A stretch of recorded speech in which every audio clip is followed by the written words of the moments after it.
Welcome to the Sharkpreneur podcast with Kevin Harrington and Seth Greene. Kevin Harrington is the inventor of the infomercial, one of the original sharks from the hit TV show Shark Tank, and has generated over $5 billion in TV and digital direct response sales. Seth Greene is the world's first trusted authority on cutting-edge direct response marketing, a best-selling author, and the only 3-time Marketer of the Year nominee. On the podcast, Kevin and Seth interview sharkpreneurs who share straight talk on what it takes to explode your business. 49 faces looked to him in triumph. Over the last 12 months, they had each taken turns and promoted his business for a week at a time, driving over $987,342 in revenue. What if you had a network of 50 centers of influence who promoted your business every week for a year? Grab your copy of the #1 Amazon best-selling book, The Ultimate Guide to Growing Your Business with a Podcast, at 33% off the Amazon price by going to ultimatepodcastbook.com. Again, that website for 33% off the Amazon price is ultimatepodcastbook.com. Welcome to the podcast. This is your co-host, Seth Greene. Today, I've got the good fortune to be joined by Khalil Zahar, CEO of FightCamp. FightCamp is a connected at-home boxing and kickboxing platform using punch tracking technology, real-time stats, equipment, and trainer-led classes. Khalil, thanks so much for joining us. Hey, Seth, thanks a lot for having me. It is our pleasure. Let's go back in time a little bit. How did FightCamp get started? Yeah, FightCamp started back in 2014. This was a mixture of me mixing my engineering degree with my passion. I fell in love with boxing at a pretty late age. I started when I was like 21, and as I was studying micro electromechanical sensors, I reached a point in my boxing trajectory where I just didn't really know if I was progressing or I was still plateauing and maintaining. And that was the genesis that led to the development of the tech, that then led to the development of our customer base being Olympic teams and so forth. And about 4 years later, really pivoted the company to become a full-fledged home fitness company that basically allows people to train and learn boxing from home. That is absolutely awesome. So, how did your engineering background kind of shape the way you look at boxing? You know, today I actually don't do any engineering anymore, which is interesting given that spent kind of 6 years doing a master and everything in it. I think it teaches you really system thinking and problem solving. Specifically for me, it exposed me to emerging technology that was coming out and its application. And this is how I kind of like look at a problem and then looked at an emerging tech that was only gonna conquer more and more of this market, especially in the activity and biohacking, body tracking type devices. So I guess it allowed me to see where the ball was heading. That makes a lot of sense. A lot of people just would have been frustrated, not a lot of people would have tried to create a product to solve the problem.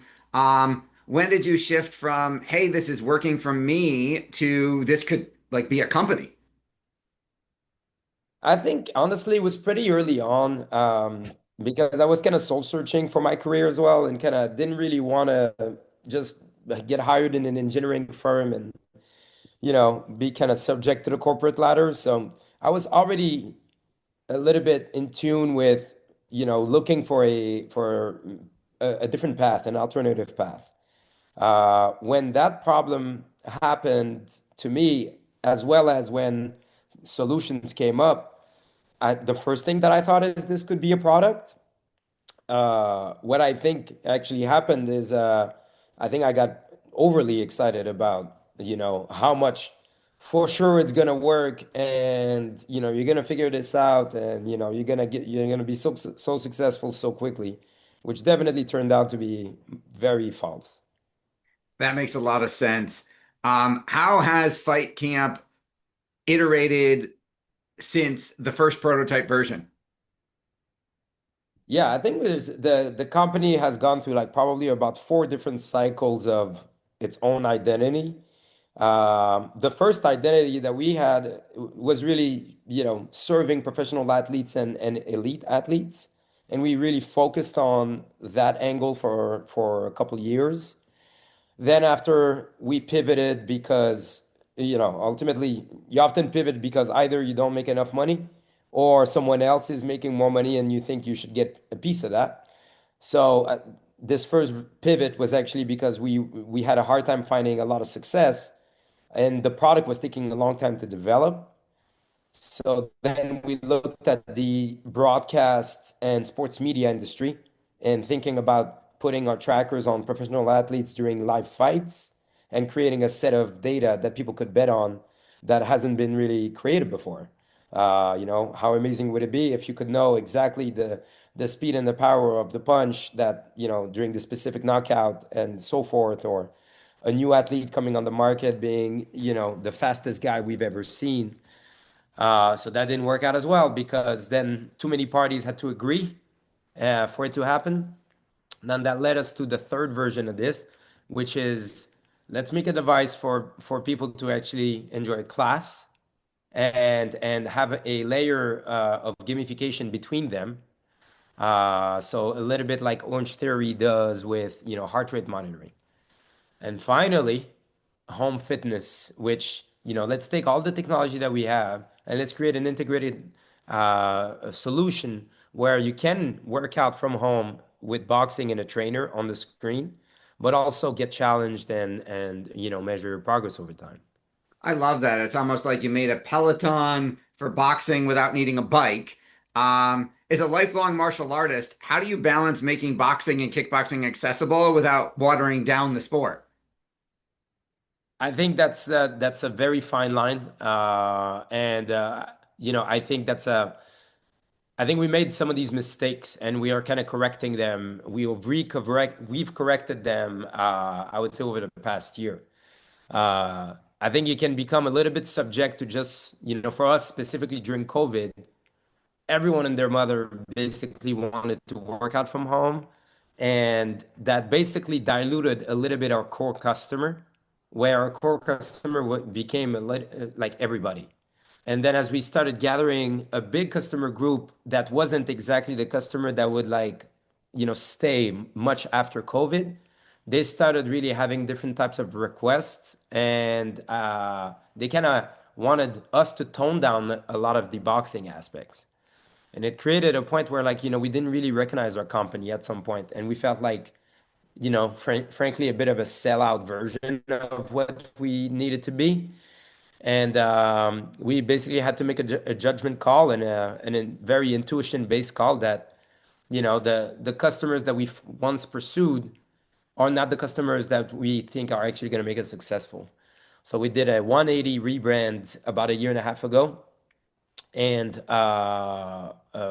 basically kind of came back and really built an identity that we feel is at our image and at the image of the grassroots community. That's awesome. Connected fitness has gone through, massive hype and correction and reinvention. What stayed true for you guys through all of that market cycle? I think that ultimately it's exercise. Yes, there's definitely COVID and post-COVID, but more and more people every year are exercising. And that is just a fact, which is great for the world. And the age bracket that people are continuing to exercise is expanding. So if you look 30 years ago versus today, people are exercising much longer and older to stay, to have longevity. So even though the market may have been growing and then very much slowing down a lot after COVID, ultimately we are in a growing industry, which is the industry of exercise. And a lot of people, a little bit like work, are not solely going into the gym anymore. They're kind of supplementing, and they basically have a bit of a hybrid fitness approach because it becomes a lot easier to stick to your goals and your routine. So that's our take on the health of the market that we're in. You've helped so many people. What's your biggest challenge now? So the biggest challenge I think that we recently had that we conquered, which is going to lead me to my biggest challenge now, I think like, we had to right size the company. And, a lot of people think that like when you raise that much money, it's only going to help. But sometimes it really can become a bit of a curse because you end up having to use that money and using it quite fast, and you can lose a lot of it or invest it in non efficiently.